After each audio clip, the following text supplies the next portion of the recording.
Hi good morning all. Today news paper analysis చూద్దాం.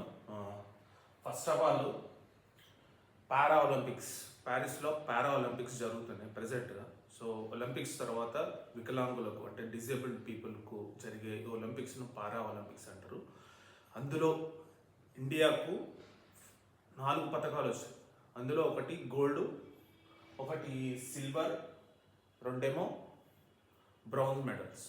So first of all ఏంటంటే అవనీ లేఖరాకు 10 meters air pistol విభాగంలో gold medal వచ్చింది. Last time కూడా టోక్యోలో కూడా ఆమెకు గోల్డ్ వచ్చింది, ప్లస్ బ్రౌన్ మెడల్ వచ్చింది. సో ఈ ఈ ప్యారిస్ ఒలింపిక్స్లో ఇప్పుడు స్టార్టింగ్ గోల్డ్ వచ్చింది. సో ఇంకా కూడా ఈవెంట్స్ ఉన్నాయి. So first of all congratulations. ఎందుకంటే మన నార్మల్ ఒలింపిక్స్లో మనకు ఒక్క గోల్డ్ మెడల్ కూడా రాలేదు ఈసారి.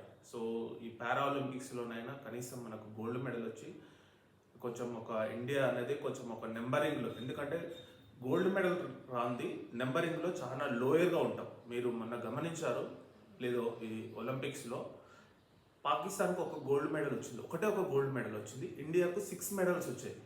కానీ పాకిస్తాన్ కంటే మనం వెనకబడి ఉన్నాం. ఎందుకంటే gold medal is the main important. Gold మెడల్తోనే ఆ నెంబరింగ్ ఉంటుంది. మనకి మిగతా ఎన్ని వచ్చినాయి కౌంట్కి రాదు, కానీ గోల్డ్ మెడల్ వస్తే దాని నెంబరింగ్లో అనేది కౌంటింగ్కి వచ్చేస్తుంది అనమాట. సో అవనీ లేఖకు గోల్డ్ మెడల్ వచ్చింది. సో షూటింగ్లో దాదాపు మనకు చాలా మెడల్స్ వస్తున్నాయి. మోనా అగర్వాల్, మనీష్ నర్వాల్, సో వీళ్ళిద్దరు కూడా షూటింగ్స్లో వచ్చాయి.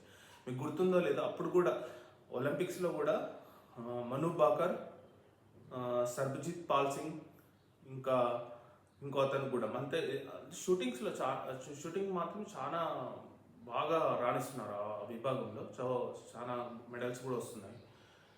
ప్రజెంట్ ఇంకో ప్రీతి పాల్కు T35 100 మీటర్స్లో బ్రౌన్ మెడల్ వచ్చిందనమాట. సో ఇది పారా ఒలింపిక్స్కి సంబంధించి. సో చాలా గొప్ప విషయం, ఎందుకంటే ఫస్ట్ స్టార్టింగ్లోనే 4 మెడల్స్ స్టార్ట్ అవ్వడం అనేది చాలా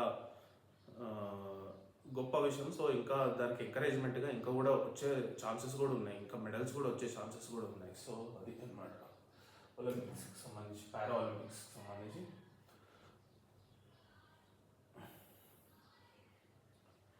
నెక్స్ట్, ఇద్దరు సిఈలే ప్రధాన బాధ్యులు. మీకు ఇది గుర్తుందో లేదో, శ్రీశైలంలో 2020లో ఒక అగ్ని ప్రమాదం జరిగింది. ఆ అగ్ని ప్రమాదంలో నాకు ఇప్పటికీ బాగా గుర్తుంది.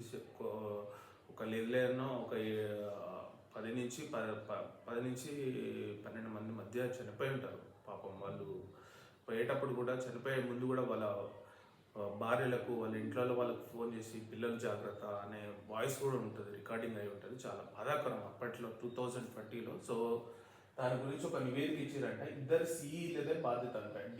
ఏడీలది నిర్లక్ష్యమే, వారి పర్యవేక్షణ లోపంతోనే బ్యాటరీలో మరమ్మతులలో తప్పులు అనమాట. సో ఇలాంటి తప్పులు చేసి వాళ్ళ ఫ్యామిలీలను, పాపం వాళ్ళకి ఎంత బాధాకరం చెప్పండి.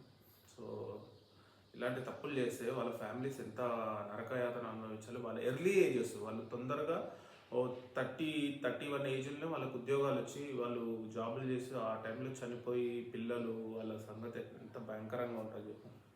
సో ఇప్పుడు నిర్లక్ష్యం అని చెప్పి చేస్తే ఎవరు బాధ్యత వహించాలి?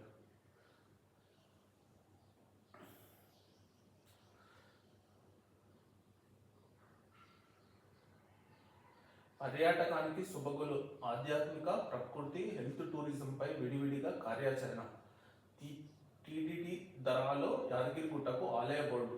సో ఇంకా యాదగిరిగుట్టకు టీటీడీ, తిరుమల తిరుపతి దేవస్థానం బోర్డు టైప్లో యాదగిరిగుట్టకు కూడా ఒక బోర్డు ఏర్పాటు చేశారనమాట. సో ఆ బోర్డు ఏంటంటే కొంచెం రాజకీయ, తిరుమల తిరుపతి బోర్డు అనేది ఎట్లుంటుందంటే రాజకీయ నాయకులకు పునరావాసం, అంటే ఎవరైనా పార్టీలు ఉంటారు కదా, పార్టీలో కానీ బిజినెస్ మ్యాన్లు కానీ కొంచెం ఫండింగ్ ఇస్తారు కదా పార్టీలకు, వాళ్ళకు రీహాబిలిటేషన్ సెంటర్ లెక్క టీటీడీ నడుస్తుంది ఇప్పుడు ప్రజెంట్గా. తిరుమల తిరుపతి దేవస్థానం బోర్డులో జగన్మోహన్ రెడ్డి ఉన్నప్పుడు ఎంతమంది మెంబర్స్ ఉంటాయంటే 55 మెంబర్స్ని టీటీడీ మెంబర్స్గా తీసుకుంటారు. ఆ మెంబర్స్ అందరూ ఎట్లాంటి వాళ్ళంటే వైసీపీకి సంబంధించిన నాయకులు కానీ, లేకపోతే వైసీపీ పార్టీకి ఫండింగ్ ఇస్తారు కదా, ఫండింగ్ వాళ్ళు కానీ. ఫర్ ఎగ్జాంపుల్ మైహోం రామేశ్వరరావు ఒక మెంబర్, అప్పుడు ఎటిరో పార్థసారథి రెడ్డి ఒక మెంబరు. వీళ్ళేంది అది వైసీపీకి ఫండింగ్ ఇచ్చారు. సో వాళ్ళకి సంబంధించిన వాళ్ళతోనే ఒక గ్రూప్గా ఏర్పాటు చేసి దానికి చైర్మన్గా వాళ్ళ పార్టీ కార్యకర్తనే చైర్మన్ అంటే అప్పుడు ఎవరుండే భూమన కరుణాకర్ రెడ్డి ఉండే. భూమన కరుణాకర్ రెడ్డి ఎవరు వైసీపీ నాయకుడు. సో ఇట్లాంటి తరహాలని యాదగిరిగుట్టకు కూడా ఏర్పాటు చేస్తారు అనమాట. యాదగిరిగుట్టకు ఏర్పాటు చేస్తే ఏమైపోతుంది, యాదగిరిగుట్టకు చైర్మన్ ఉంటారు. ఆ చైర్మన్ ఎవరు ఉంటారు, మళ్ళీ కాంగ్రెస్ పార్టీ కార్యకర్తని తీసుకొని వస్తారు. మళ్ళీ 20 మంది 25 మంది మెంబర్స్ ఉంటారు కదా, ఎవరన్నా ఒకరు రాజకీయాలలో కొంచెం జర పదవులు రాకుంటారు కదా, వాళ్ళని తీసుకొని వచ్చి మెంబర్ వేస్తారు. మెంబర్ వేసి వీళ్ళకు జీతాలు, వీళ్ళకు కాన్వాయిలు ఇవన్నీ వేస్తారు. సో ఇట్లుంటుంది అనమాట. జనరల్గా ఏంటంటే దేవుడిది అనేది ఒక నార్మల్గా భక్తితో కాకుండా ఒక రాజకీయ రీహాబిటేషన్ సెంటర్గా ఏర్పాటు చేస్తున్నప్పుడే ప్రాబ్లం వస్తుంది.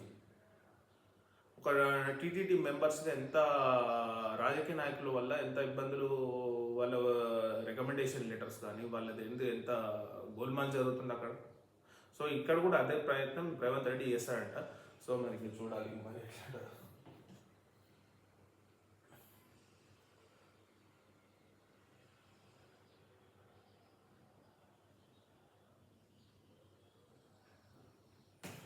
సో ఓకే అండి, ఇది today news analysis. Thank you.